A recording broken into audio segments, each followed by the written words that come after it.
I am Vanessa, daughter of Annette, daughter of Olympia, daughter of Melvina, daughter of Katie, born 1878, Parrish County, Louisiana. And my name is Morgan, daughter of Carol, daughter of Letha, daughter of Willie, daughter of Sarah, born 1849 in Bardstown, Kentucky.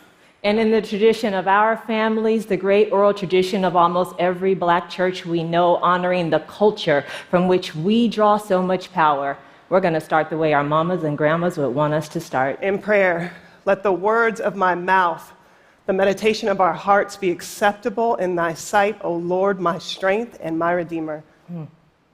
We call the names and rituals of our ancestors into this room today because from them we received a powerful blueprint for survival, strategies and tactics for healing carried across oceans by African women, passed down to generations of Black women in America who used those skills to navigate institutions of slavery and state-sponsored discrimination in order that we might stand on this stage.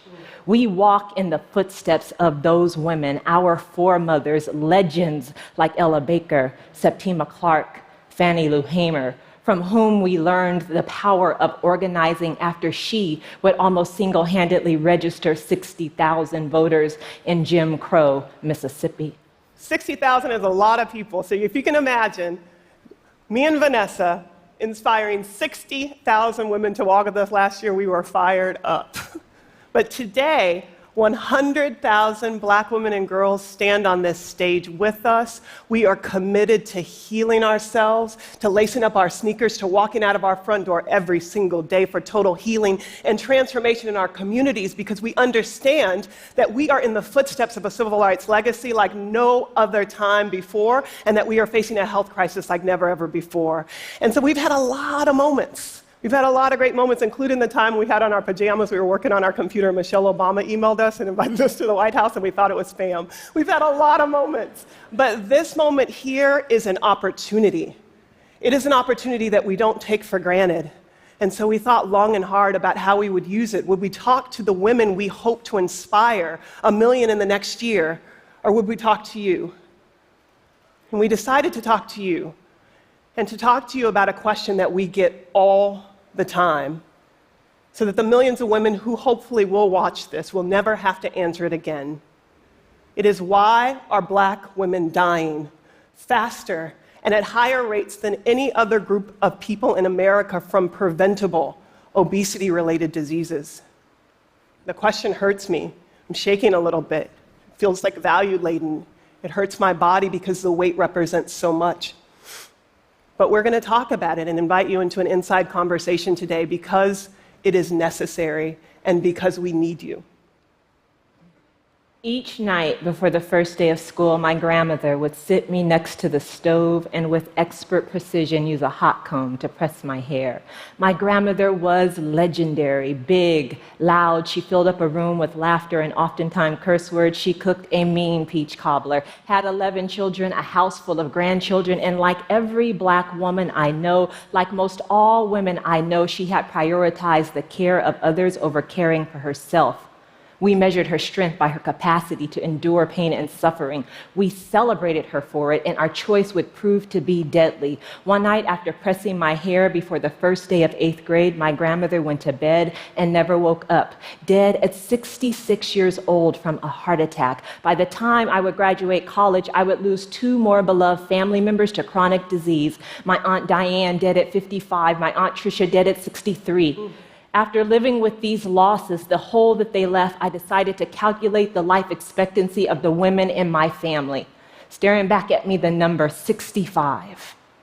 I knew I could not sit by and watch another woman I love die an early death. So we don't usually put our business in the streets. Let's just put that out there. But I have to tell you the statistics. Black women are dying at alarming rates. And I used to be a classroom teacher, and I was at South Atlanta High School, and I remember standing in front of my classroom, and I remember a statistic that half of Black girls will get diabetes unless diet and levels of activity change. Half of the girls in my classroom, so I couldn't teach anymore. And so I started taking girls hiking, which is why we're called GirlTrek, but Vanessa was like, that is not going to move the dial on the health crisis. It's cute. She was like, it's a cute hiking club. So what we thought is if we could rally 1 million of their mothers. 82% of black women are over a healthy weight right now. 53% of us are obese.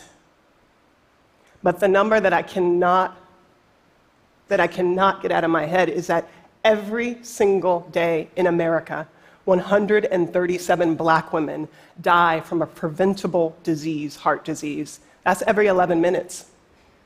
137 is more than gun violence, cigarette smoking, and HIV combined every day. It is roughly the amount of people that were on my plane from New Jersey to Vancouver. Can you imagine that? A plane filled with black women crashing to the ground every day, and no one is talking about it.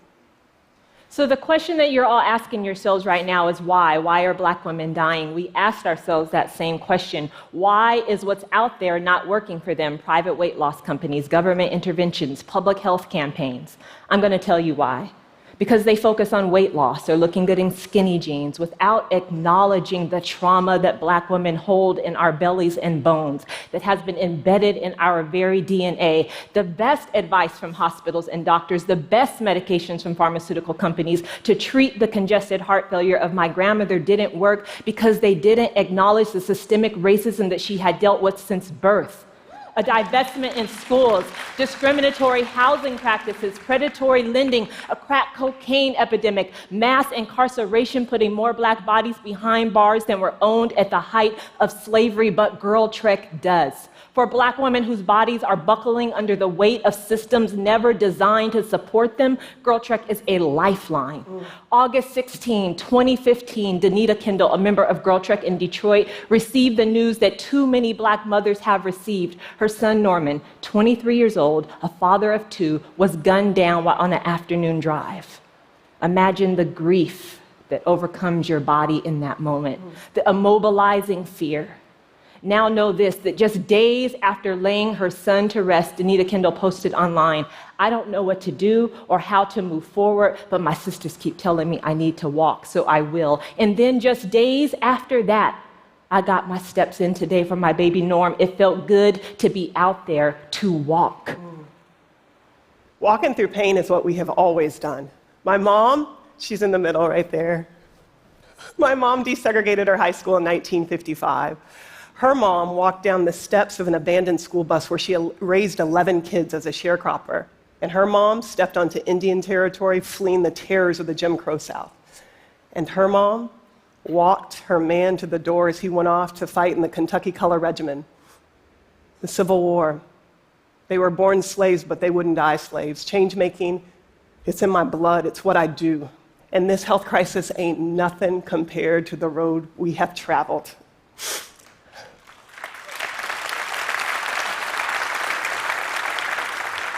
So it's like James Cleveland, I don't feel no ways tired. So we got to work. We started looking at models of change. We looked all over the world. We needed something not only that was a part of our cultural inheritance like walking, but something that was scalable, something that was high impact, something that we could replicate across this country. So we studied models like Wangari Maathai, who won the Nobel Peace Prize for inspiring women to plant 50 million trees in Kenya. She brought Kenya back from the brink of environmental devastation. We studied these systems of change, and we looked at walking scientifically. And what we learned is that walking just 30 minutes a day can single-handedly decrease all of your, or 50% of your risk of diabetes, heart disease, stroke, even Alzheimer and dementia. We know that walking is the single most powerful thing that a woman can do for her health. So we knew we were onto something, because from Harriet Tubman to the women in Montgomery, when black women walk, things change. So how did we take this simple idea, walking, and start a revolution that would catch a fire in neighborhoods across America? We used the best practices of the civil rights movement. We huddled up in church basements. We did grapevine information sharing through beauty salons. We empowered and trained mothers to stand on the front lines. We took our message directly to the streets, and women responded. Women like Lakeisha in Chattanooga, Chrysanthi in Detroit, Onika in New Orleans, women with difficult names and difficult stories, join GirlTrek every day and commit to walking as a practice of self-care. Once walking, those women get to organizing, first their families, then their communities, to walk and talk and solve problems together. They walk and notice the abandoned building. They walk and notice the lack of sidewalks, the lack of green space, and they say no more. Women like Susie Page in Philadelphia, who after walking daily past an abandoned building in her neighborhood, decided, I'm not waiting. Let me rally my team. Let me grab some supplies. Let me do what no one else has done for me and my community.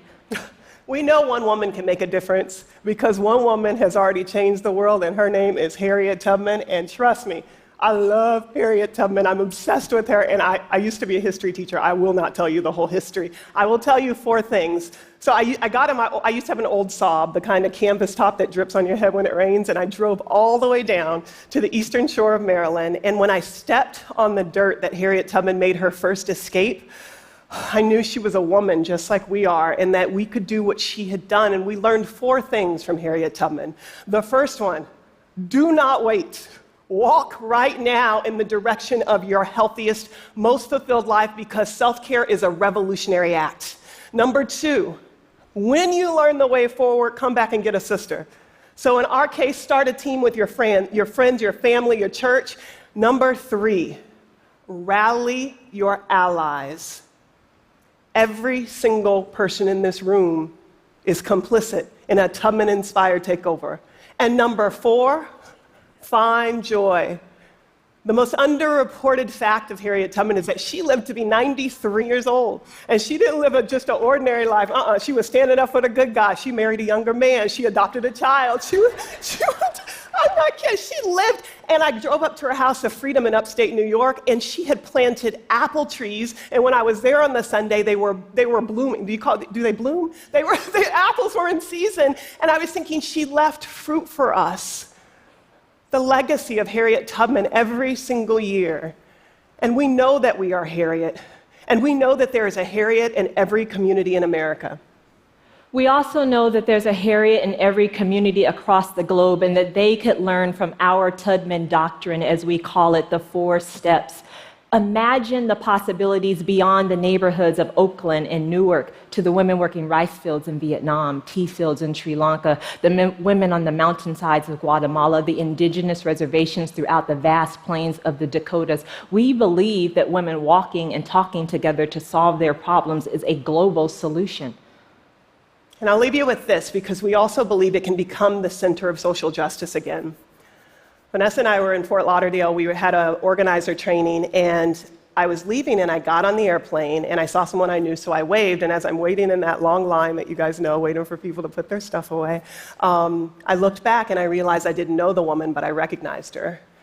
And so I blew her a kiss, because it was Sabrina Fulton, Trayvon Martin's mom, and she whispered, "Thank you," back to me. And I can't help but wonder what would happen if there were groups of women walking on Trayvon's block that day, or what would happen in the south side of Chicago every day if there were groups of women and mothers and aunts and cousins walking, or along the polluted rivers of Flint, Michigan. I believe that walking can transform our communities, because it's already starting to. We believe that the personal is political. Our walking is for healing, for joy, for fresh air, quiet time, to connect and disconnect, to worship. But it's also walking so that we can be healthy enough to stand on the front lines for change in our communities. And it is our call to action to every Black woman listening, every Black woman in earshot of our voice, every Black woman who you know. Think about it. The woman working front desk reception at your job, the woman who delivers your mail, your neighbor. Our call to action to them, to join us on the front lines for change in your community. And I'll bring us back to this moment and why it's so important for my dear, dear friend Vanessa and I. It's because it's not always easy for us, and in fact, we have both seen really, really dark days. From the hate speech to the summer of police brutality and violence that we saw last year, to even losing one of our walkers, Sandy Bland, who died in police custody. But the most courageous thing we do every day is we practice faith that goes beyond the facts, and we put feet to our prayers every single day. And when we get overwhelmed, We think of the words of people like Sonia Sanchez, the poet laureate, who says, Morgan, where is your fire? Where is the fire that burned holes through slave ships to make us breathe? Where is the fire that turned guts into chitlins, that took rhythms and made jazz, that took sit-ins and marches and made us jump boundaries and barriers? You got to find it and pass it on. So this is us finding our fire and passing it on to you. So please stand with us, walk with us as we rally 1 million women to reclaim the streets of the 50 highest need communities in this country. We thank you so much for this opportunity.